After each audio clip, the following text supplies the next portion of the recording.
Dr. Warwick Bishop here. I'm extremely proud that my two children, Max and Ella, are now able to pursue their dream. That was my goal. That was my objective, that they could do in life without compromise the thing that drives them. Not just their passion, but with a sense of purpose. I do the same thing for my patients because I was looking for that purpose, but I found my answers. I learned a skill set that has taken me time and is rare, and that is a dedicated focus on heart attack prevention. I've been refining this for over 10 years, and as a result I've been able to transfer my processes, and because they're all technique driven, they do not require talent. I'm proud of myself because thousands have been impacted. Every day I work with people to guide them through the process of really understanding their risk of heart attack and then the very best way for them to deal with it. I haven't had a single patient who hasn't reported a benefit from the process. It's my way of passing it forward. I so look forward to sharing my life's work with you. A life's work that is transferable, a life's work that is duplicable, a life's work that will empower you to take control for yourself of the single greatest killer in the Western world, making your health a priority without surprises. I can think of nothing that I would rather do than gift that to you. I'm Warwick Bishop, doctor, author and speaker with more than 20 years as a heart specialist. I'm a proud father of two, and I know this will be hard for you to believe, but I would love to share with you my life's work. Find out where I am, and I would love to gift you something money can't buy that can really change the quality of your life. It has for thousands of people like you, with families like yours.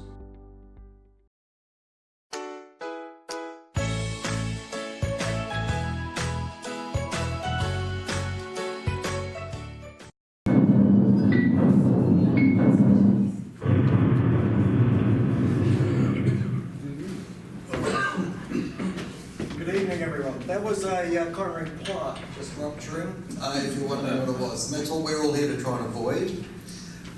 Just testing that the sound is good. Yep. Is that good, Emma? Can everyone hear me okay? Yes. No worries. We're going to crack on. And thank you so much for coming out tonight, by the way. Middle of the week. I know there's lots of TV on, and appreciate your time. We're going to talk about heart attacks being preventable. You've watched a few minutes already, so you know who I am. Presumably you've already answered the ticket, so you're here for those reasons. And please turn off your mobile phones so they don't disrupt other people. I don't need to tell you why we're here tonight. The statistics are overwhelming. 1 in 2 people will be affected by a heart attack. People are dying every minute in Australia and around the world.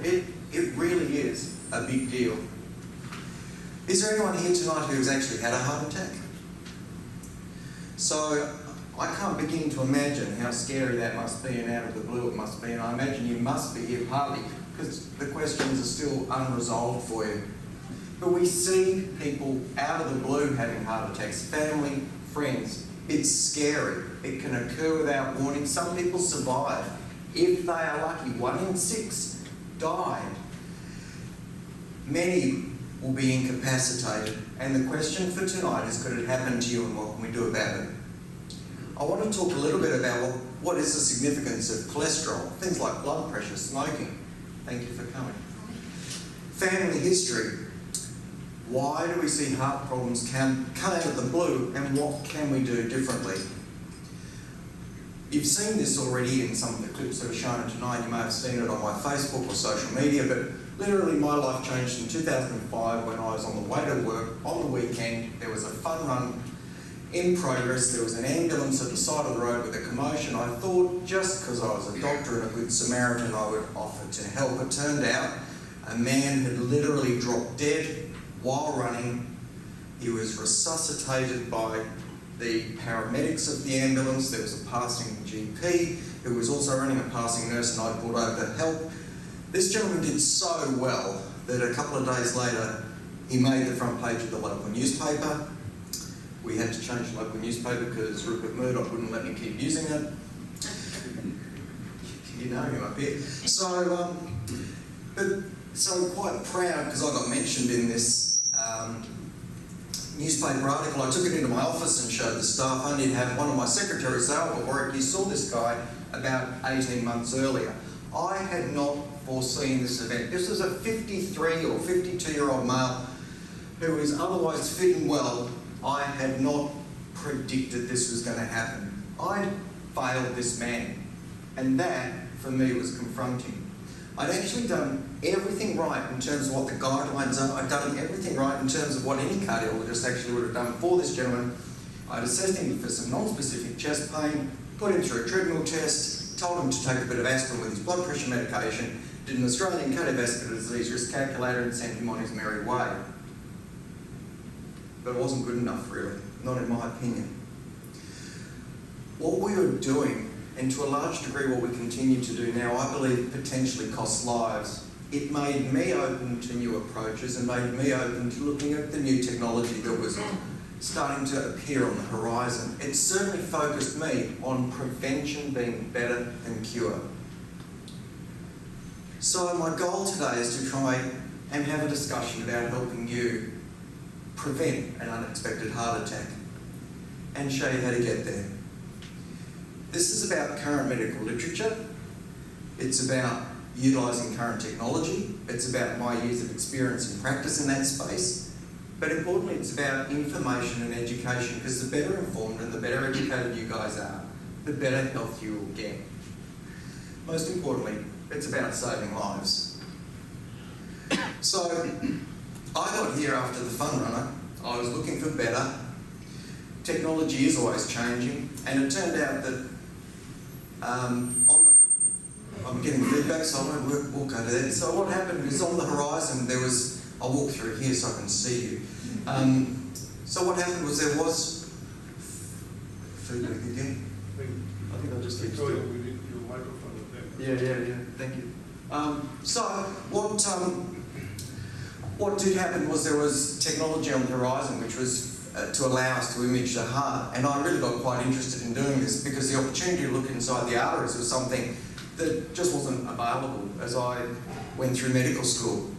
I started to share that technology because I started to adopt it and use it, and I thought it was really quite useful. I started to share it with my colleagues who weren't particularly interested at the time. Change is an uncomfortable thing for some. I tried to pick up the same discussion with general practitioners, and lo and behold, because it's a fairly complicated area, and it was a space that hadn't yet changed, it was very hard to engage GPs and local doctors in the detail required to take that concept on board. So I decided to share this information with patients, because at the end of the day, it's your lives. So we'll talk a bit about the system I use that I've developed for my patients using technology. I'm now ready to share it, as I've already alluded to. Part of the reason for sharing it is that I know not all doctors are familiar with what's available and what could be the best outcome for you. And part of it is me realising that if I can educate you guys to ask the right questions at the right times, you should get the best healthcare possible. So knowledge really is power, and I think in this situation the power can save lives, and if you don't own some of this, who will?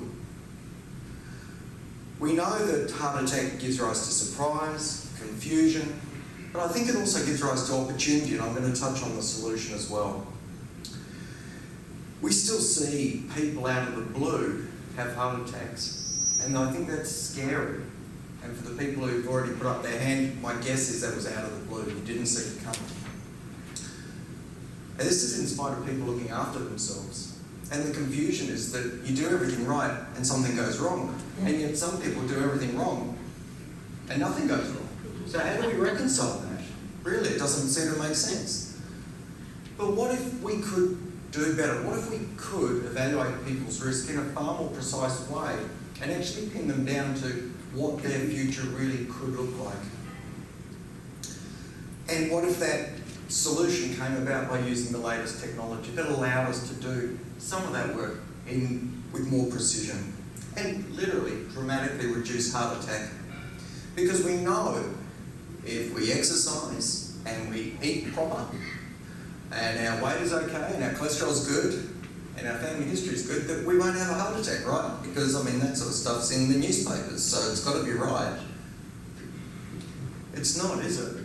And we know it's not. People who are fit and well seem to drop dead. The fun runner looked fit and well that morning when he put his shoes on. It doesn't make sense. We can all think of at least one example where a heart attack has come out of the blue. It can be someone close to you. If it's happened to you as an individual, for those people who put their hands up, this is confronting.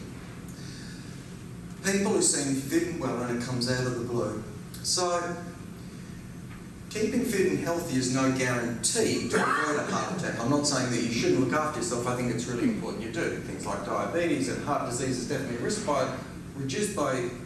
risk of a heart attack is definitely reduced by looking after yourself. No question with that. But it's just not a guarantee, and it is possible to look quite well on the outside, but not be well on the inside. What if we could do more? What if we could better predict, and what if we could use that knowledge to make a difference? Because we do see men and women trying to guarantee their way to good health. There are things in the media about people who are having heart attacks, celebrities having heart attacks in gymnasiums, for goodness sake. Has anyone seen that sort of stuff? Just a nod would do, yeah. So, exercise is great, don't get me wrong. I think it's a good thing to do, but it is no certainty or guarantee of avoiding an event. We know that from our own experiences, and I'm repeating this because it's really, really important. Because you can look well on the outside and you may not be well on the inside, and we don't think about our heart health in that way, but we do when we buy a second-hand car from the car yard, because you wouldn't buy a car just because the panel work looked okay. You'd probably look under the bonnet. Yes? Of course. And so because you can't evaluate the health of that car from the outside, and we're the same, except we've never really thought of heart health in that space. I want to create a new paradigm for you to think about heart health in that way. So I see all sorts of stuff. I see medication constipation, people with high cholesterol not wanting to take statins or side effects from statins, people struggling with their doctor trying to get the best information, struggling with Google, struggling with social media. Anyone ever done that? No, yes, you're lying. So, making decisions with as much possible information, with the best possible information, gives us the best possible decisions. And I think it's absolutely central to what I'm talking about tonight. And I realised that really through the evaluation of this fun runner. Truth be told, I've had some other patients exactly the same, and all of us as cardiologists over the years will have had patients we've reassured who've had heart attacks, and everyone's gone, wasn't that terrible? Because that's what we do. That's what we've done. I'm talking about change, and change is always going to bring with it challenges. Anytime you're looking to change, there'll be roadblocks and things that get in the way. That's just normal. Change is rarely easy. Obstacles like, well, I don't have time to prevent a heart attack. Sounds sensible, doesn't it? I feel fine. Well, of course you do until you have a heart attack. I don't want to know. Anyone, I talk to people from all backgrounds. I get people, I don't want to know. Unbelievable. I don't want to know if I'm at high risk of having a heart attack. So I won't even ask anyone if they agree with that, because I think it's stupidity. I can't afford it. Think about what the people who have had events would do if they could rewrite that history. So, there's uncertainty to change. Can you really make a difference? What does cholesterol really do? Is it good, bad, or indifferent? Confusing bit. Are there any statin believers or disbelievers here? I spend my days with statin disbelievers. I'm happy to talk about that later. But there's a lot of confusion about them, and it drives me nuts because the messages are so blurred, not only from doctors but in the media. So apart from the fact I'm exhausted at the end of the day talking about statins, I think it's so disappointing that we don't get a clear message out there so people know what it all means. What should I do about my cholesterol? Well, there is confusion, that's what I'm alluding to. How to eat healthy? Who knows how to eat well? I mean, is it low fat? Is it low carb? Is it healthy, high fat, healthy, good fats? Is it, I mean, really and truly. Healthy, yeah, something. I mean, I don't know what it is. Mediterranean diet, I think. Vegetarian diet, we've all got an opinion, but I'm not going to get caught on that because Mediterranean diet. Mediterranean. So-called. I love the olive oil and the wine. So, but there's still Mediterranean people still drop dead from heart attacks. Unfortunately, I have a group of Greek and Italian patients who I care for, and I know they eat as best they can along traditional lines. So diet, confusion, and what steps to a healthier lifestyle? Well, if you're unsure about any of that stuff, that's okay, because just about everyone else is, and that's fine. What can be done differently? Well, I think starting off where I went wrong is not a bad starting point in figuring out what I did for the fun runner. So what I'd like to do is just give you a little bit of background to that. I'm going to talk about how we used a risk calculator and then a stress test. And then I want to share with you my 3 realisations and 3 secrets, which really, they're common sense, because most of the time secrets are common sense, aren't they? Yes. So what I realised was people can look fit and well on the outside, they can still have heart attacks and vice versa. I saw a 78-year-old woman a few years ago, had crushing chest pain, she was stressed as anything, she'd smoked her whole life, she was overweight, she was diabetic. We scanned her heart, she had pristine arteries. Absolutely pristine. Pristine. She was smoking while she had her scan. Unbelievable. And I've got a 40-year-old woman who is fit and strong, climbs mountains, has been to Antarctica, has been to the Arctic, swims 5 kilometres in the morning before breakfast. She's got a huge plaque in her proximal LAD looking to kill her. I don't know the answers myself. What I realised is our current risk calculators are like rolling the die, and I'm not prepared to gamble on people's lives. I'll explain it in a minute, and I also realised there's a lot of confusion about cholesterol and taking statins. My secrets, you can write these down, you can share them, because they're really not secrets, they're just common sense, and the slides will come to you if you want them. Technology has changed. Has anyone got a mobile phone that's different to the one they had 20 years ago? Technology's changed, you'd be an idiot to deny that. Not all doctors are familiar with all technology. Now, I have the highest regard for doctors right across the board, but there are certain areas that we just can't keep across. I'm not very good on ear, nose and throat. I don't do kids and stuff like that. So there are areas that you can't expect your doctor to be master of necessarily, and that's okay. You take your car to an auto electrician because it's a more specialised area, for example. And lastly, for you to get the best results, you need the best team and the best information to support you to achieve that. So old versus new. We historically have used methods to measure your cholesterol, blood pressure, age and figure a risk. Depending on what that is, we might give you some tablets, but we'll tell you to eat well, exercise, look after yourself. We'll see you in a couple of years and check your blood pressure, and we sort of hope for the best. Let's drill that down to an example. Let's take a 53-year-old male who's a non-smoker, average blood pressure, average cholesterol, normal ECG, might look a bit like me, sees his local doctor for a risk assessment, and the local doctor would do something like this, and would tell this 53-year-old man that your heart and stroke risk is 6%, and you get a green thermometer. So that's good. Got it? Well, by the way, if we went over 10 years, and generally planning for a decade for your life is not a bad thing, think about the next 5 years, probably not as satisfying as think about the next 10, we would double that risk, so we're talking 10 to 15% risk. Everyone comfortable with that? Okay. This is a misleading representation of the facts, and what I'd like to put to you is that we present these facts in a different way. And what we say to an individual is based on the characteristics that you've just shared with me.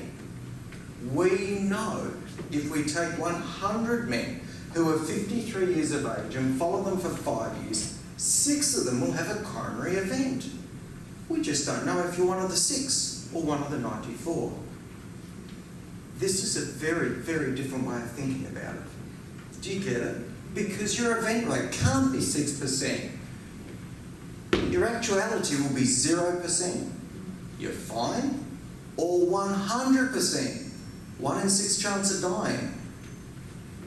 This is misleading in my opinion. So this is a choir master who's got the 50-year-old 100 voice male choir, and he's saying, okay guys, I've spoken to the doc. He says 10 to 15 of you will have a heart attack in the next 10 years. Could I just ask it's not all the tenors? This is really important. So our current approach is based on risk assessment. It's population based. It tells you what a population of people just like you, the event rate in that population. It doesn't say if you're going to have the event or not. It's like medication on a roll of a die. What I want to move toward is precision care, which is assessing you, what's going on in you, and then what do we do for you. Not everyone knows everything. So I'm going to talk briefly about information that is accessible to astronauts and presidents of the United States. Stays in this room tonight though. I had a 48-year-old gentleman, a fireman, come to see me about his risk. We spoke at some length about risk assessment. He was very fit, strong, buff, went to the gym all the time. He had a terrible family history of coronary disease and a very borderline cholesterol. He'd actually been sent by his mum because his mum had seen me as a patient, and his mum wanted me to have a look at him. So his name's Phil. He'd previously been seen in the same town I worked in by another cardiologist, having been sent to that cardiologist by his GP for a risk assessment because of the terrible family history. That colleague had put him through a treadmill test. Who thinks he failed? Very good. No, he did very well because he was very fit. He's a fireman. Okay. He could pick you up and carry you up and down in a fire. He did very well. He was reassured. He was sent on his way without any further evaluation, follow-up or treatment. Cardiologist happy, GP happy, mother not happy. So when I reviewed Phil, talked about the latest technology, he was happy to go ahead with it. He didn't want to be in trouble with his mum, as we all don't want to be, so he literally took pictures of his heart arteries looking inside. And this is what it showed. Can everyone see this? I don't know if you can or you can't, just have to take my word for it, but this is a reconstruction of an artery running down the front of the heart. This is an important artery. If anyone here is medical, it's called the left anterior descending. And right at the beginning of the left anterior descending artery is this plaque, a big, fat, juicy cholesterol and calcific plaque, which is not tight enough to limit flow, therefore did not show up on a stress test, but it's big enough to rupture in the next 5 years and kill this guy before he's 50 years of age. Is that the LCX? No, it's the LAD. LCX around the back. Good question. So remember, Phil's family doctor was happy with the assessment. The cardiologist, who wouldn't listen to me in the very same town, was happy with the assessment. Phil's mum had realised that we could do something different and with more detail. He's now, in my opinion, on all the right therapy. He's educated. He's under surveillance. I believe we've changed this gentleman's future. I genuinely do. Secret 3. Best team. So, look, there's no surprise about this. If you are going to try and achieve something, you can't do it by yourself. Even the best athletes in the world need a good coach, need a good nutritionist, need parents who put up with them, the whole lot. No different here. You really will be banging your head against the wall to try and Google your way to good health. And if anyone thinks they can, well, good luck. I can't help you. But it's important that you own your team and you're involved, because at the end of the day, what I want you to understand is that your health journey is actually your journey, and my observation over the years is that the more you own your journey, the better it will be, because you'll ask the questions that are relevant to you. And that's the same for anything. If you build a house and leave it to the builder to make all the decisions, it won't be as good as if you're involved. Is that right? If you're planning a holiday and you're going to leave it just in the hands of the travel agent, it's not as good as if you get involved yourself and do that research and get engaged, correct? Has anyone here got a list of medications with them? Fantastic, you're winning, you see. You get a gold star, maybe even a free pen if you buy a book. But the important thing is you've got to own your health journey if you want the best one. And I think education is really central to that. So, part of our support team is the Healthy Heart Network. It includes me. I've done 20 years experience in this, and I'm specifically interested in imaging and cholesterol. That's my thing. I do that more than anything else. I don't put in stents, I don't put in pacemakers. I do imaging and cholesterol. So the teamwork of the Healthy Heart Network is a journey shared with like-minded individuals. We exchange ideas, we all work together toward wellness goals, and we've even got support of a dietetic organisation, Nutrition for Life. So this best team was the reason that Mandy came and joined our group. Mandy had bad family history, mildly elevated cholesterol. She'd come across my book, took it along to a local doctor and said, "I'd like a scan of my heart, please." Local doctor said, "Honey, you don't need one. You get a green thermometer on your risk calculator, bugger off." Mandy went away, went back again, this time with my book, said, "I'd really like to get one of these done." Doctor sort of huffed and puffed, sent her off to a cardiologist who said, "Oh, you got a green thermometer, you don't need anything done," and sent her on away. She eventually came and saw us. We organised a scan.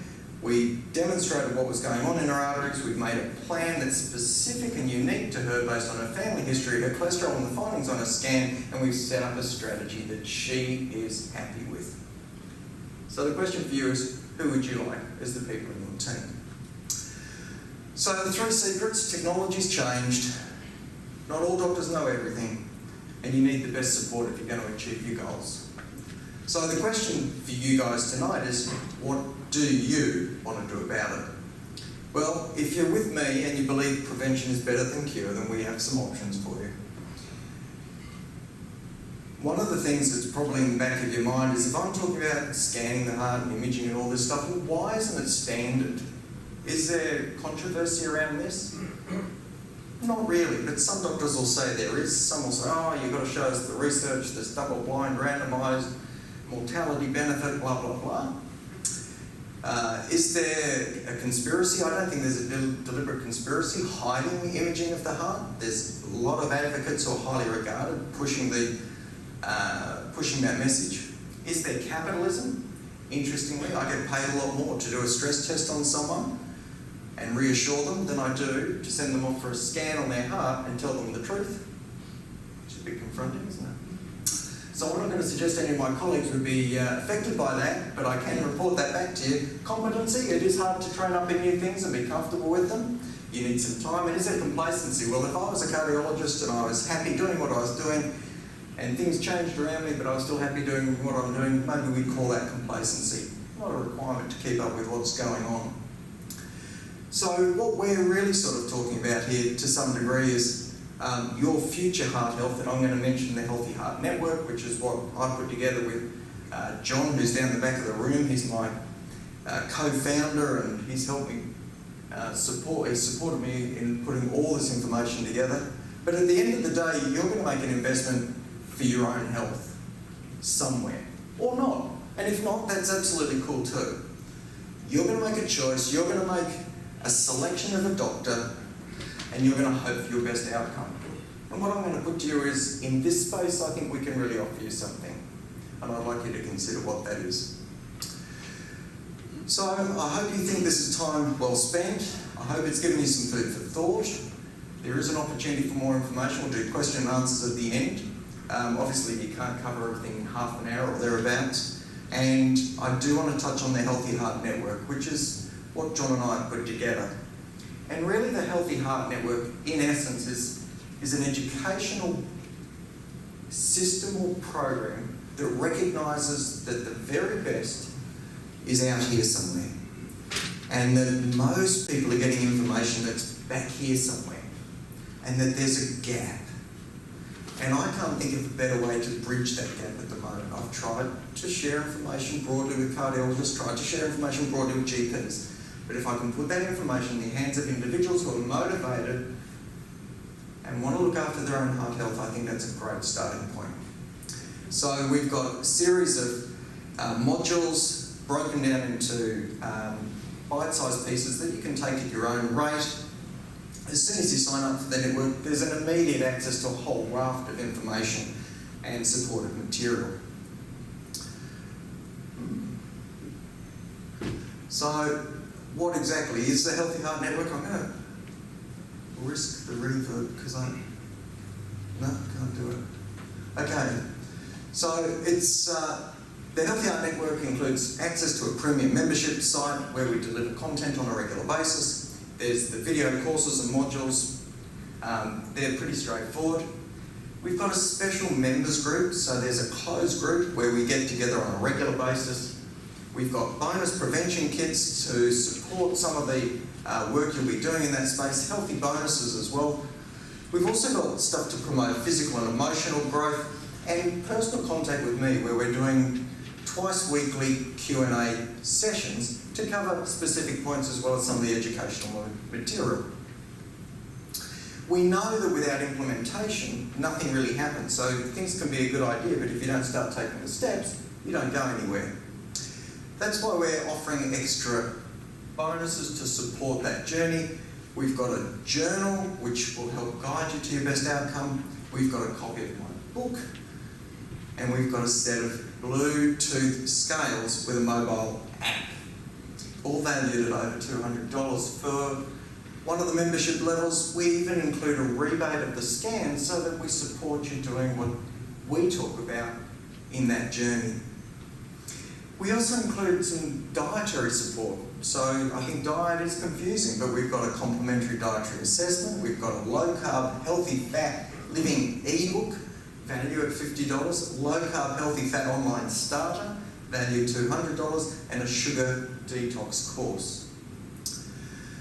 These are the membership levels. There's a basic, which includes access to the site, the private Facebook group, the Healthy Heart Journal and fortnightly calls, plus the ebooks of those dietary supports. And then there's a premium membership, which includes everything in the basic, plus the full kit from the dietitians, plus 2 personal calls from me each year, plus the nutritionist consultation and a scan rebate. And of course, all that is for you to run with. And if you don't like it, let us know. You can cancel it. But we believe we put together something that you won't find anywhere else. We believe the value is there. We believe we're creating something that's just different and unique. I believe we can prevent heart attack. We can put in place strategies to reduce risk. We can literally plan to change your future. I call it Healthy Heart Network. I believe we can prevent heart attack.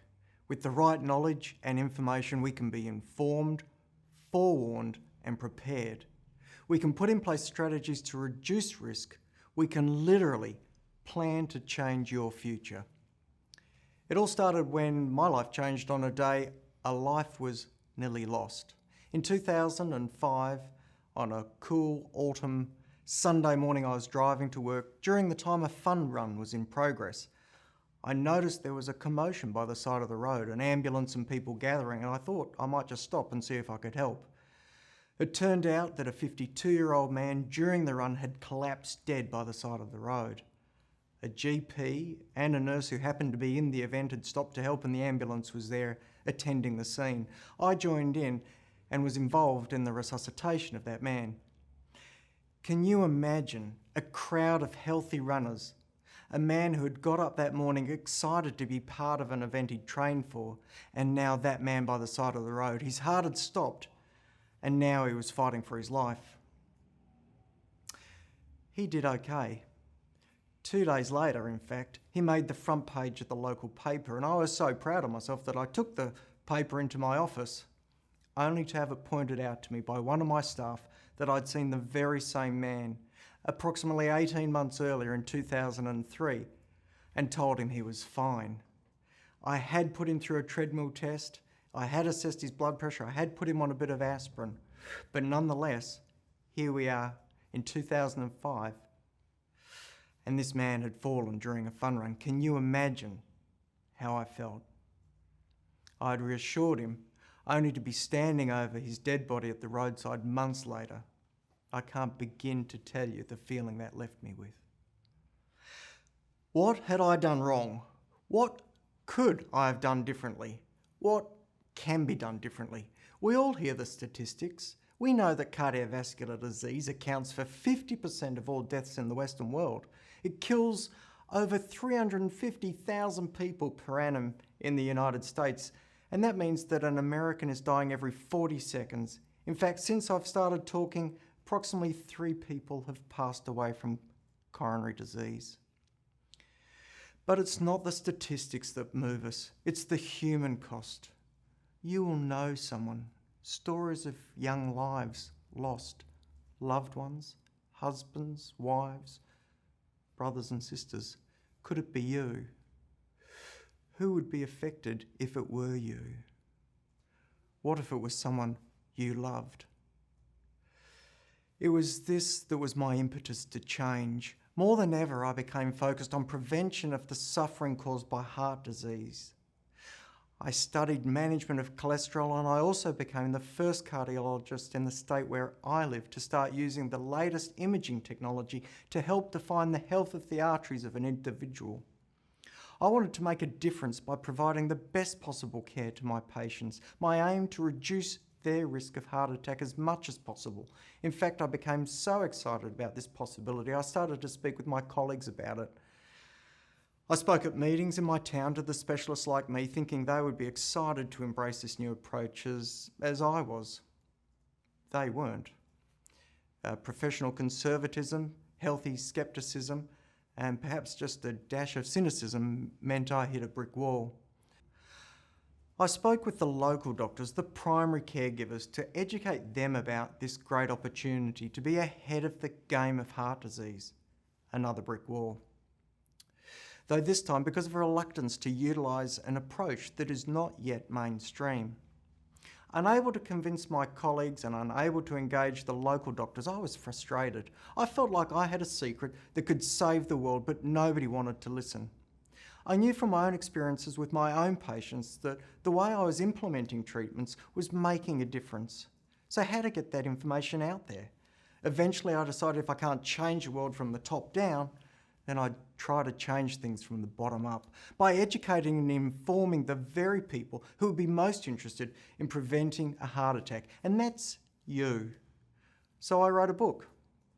Well, initially it didn't sell particularly well, so I thought, well, what's the point of that?